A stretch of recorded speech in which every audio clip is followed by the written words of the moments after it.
Sometimes in animes, we may notice that the main character goes through a lot of trials during their backstory just so they could go through a story of overcoming all those problems and differences and doubts and coming out on top.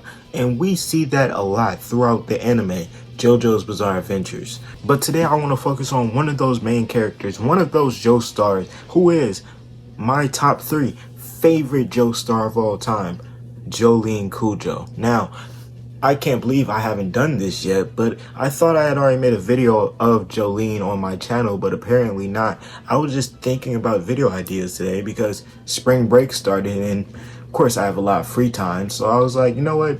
Why not record one? But really this video will probably be titled Jolyne Deserved Better, and there will probably be someone in the comments telling me that no, so-and-so had it much worse, and maybe they did, or maybe they didn't, but Jolyne still had it pretty bad, I won't lie. Starting from childhood, she lived with her mother and her father, but her father, Jotaro Cujoh, could never be around her like that.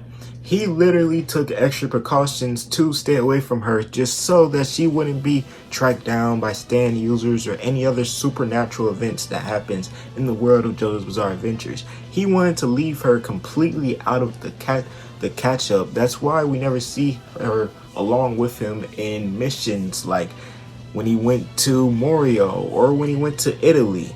We wouldn't see her because during both those times she was alive. Sure, during both of those she would be very young. I think 7 and 9, 7 during part 4, 9 during part 5.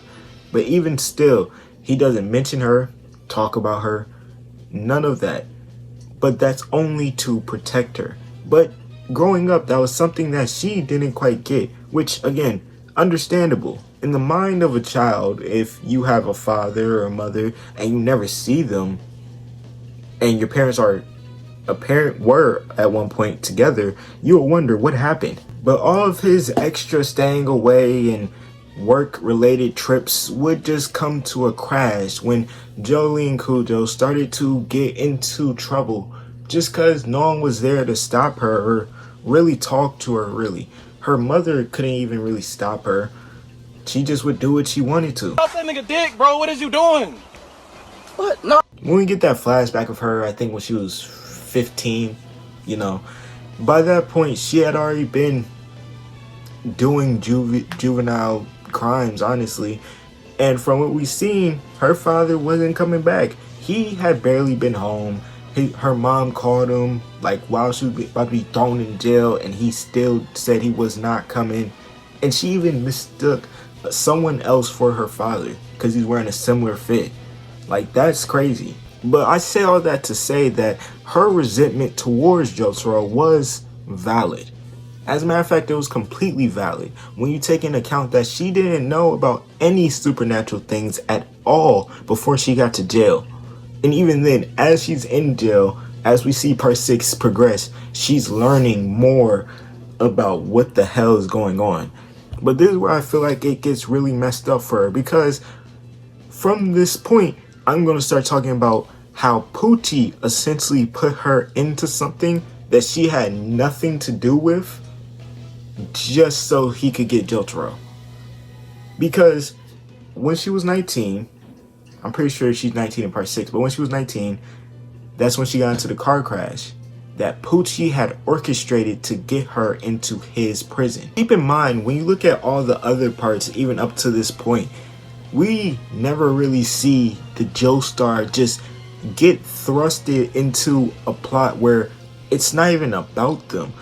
And the Joestar didn't even say their goal. Jolyne never said her goal at the beginning of part 6 before we get to the Jotaro parts where she finally says her goal is to leave this prison.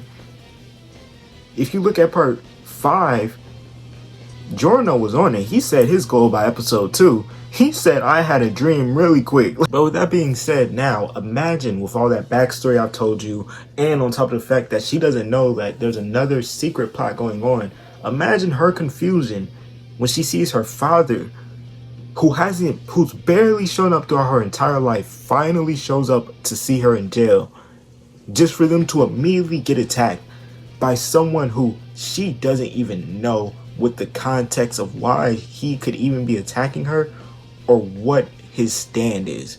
All the while, during most of the fight, while you don't do jack shit, your father literally steps in, pushes you out the way so that he takes the brunt of the attack, and Whitesnake gets to stand this, rendering him useless for majority of part 6.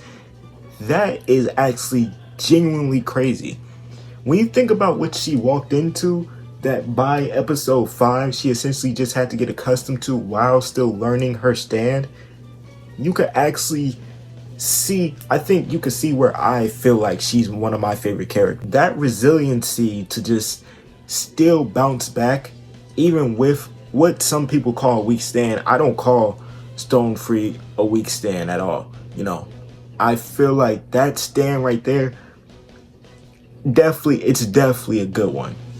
When you, especially when you compare it to Whitesnake, which has feats against Weather Report and all these different stands, I feel like it's a good stand. But during the all of part 6, after that point, Jolyne is essentially forced to go on a wild goose chase of Pucci within his own prison while still fighting these stand users that he can pick which ones he can throw at you, because he can literally make stand discs, or he can take and make stand disc and give them to anyone he wants to.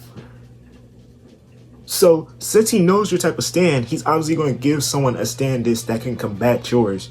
So you're fighting people who are literally built to combat your own style. And it's not like any of her side characters were necessarily with her for a super long time. You know what I mean? Like Hermes, there was a point in the story where Hermes was literally gone for a minute after the sports match fight because it took so much out of her. And that was really her Joe, bro.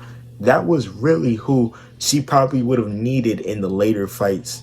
Like when Pucci got away by throwing Jotro's disc, that's who she would have needed in order to help try to contain Pucci. But even as you get to the end throughout part 6, Jolyne, she did everything she could, and she even still at the end cooked up one last plot that worked and reset the universe, bringing her back, which was her giving Emporio the literal Weather Report disc and putting him on a dolphin and telling him to go while she tried to hold off Made in Heaven.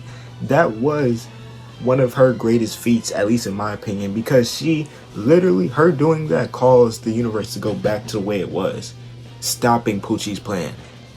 But I feel like she deserved better because she didn't even get what the other Joe Stars or Joe Bros got, where they at least get to travel around the world and try to develop plans to stop Pucci. No, Pucci got his stand evolution, then she had to try to develop a plan to stop his stand evolution that she's never seen. But that's all I got for y'all. If y'all enjoyed the video, make sure to like, comment, subscribe. We're on the road to 5K, so anything helps. And until next time, peace.